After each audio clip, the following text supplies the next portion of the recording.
పార్వతీపురం జిల్లా కేంద్రంలో హిందూ పరిషత్ ఆధ్వర్యంలో ర్యాలీ నిర్వహించారు. సీతారామ స్వామి ఆలయం నుండి బెలగంలోని కోవిలి నిధిలో ఉన్న వెంకటేశ్వర స్వామి ఆలయం వరకు ర్యాలీని చేపట్టారు. పరమ పవిత్ర పుణ్యక్షేత్రమైన తిరుమలలో శ్రీవారి ప్రసాదమైన లడ్డూ తయారీలో వాడిన నెయ్యి కల్తీ చేసి భక్తుల హృదయాలను మనోభావాలను దెబ్బతీసేలా ప్రవర్తించే తీరు హిందూ పరిషత్ నాయకులుగా ఖండిస్తున్నామన్నారు.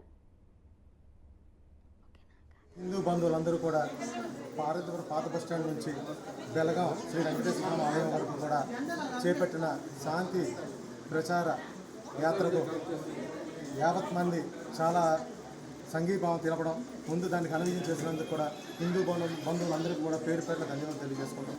గత 5 సంవత్సరాలుగా మీరు చూస్తున్నారు, ఇక్కడ రాజకీయాల గురించి మాట్లాడడం కాదు, కానీ ప్రతి ఒక్కరు కూడా తెలిసిందే. గత 5 సంవత్సరాల్లో హిందూ దేవాలయాల పైన, హిందూ భక్తుల మీద, పూజారుల పైన కూడా ఎటువంటి దాడి జరిగాయో ఆ దాడిని అప్పుడే ఖండించి ఉంటే ఈరోజు కలియుగ దైవం శ్రీ వెంకటేశ్వర స్వామి గారికి నివేదించిన ప్రసాదంలో కవిత ఉండేది కాదేమో అని మాకు ఇప్పుడు అనిపిస్తుంది. ఇటీవల మీరు చూస్తున్నారు తిరుమల లడ్డూ ప్రసాదం.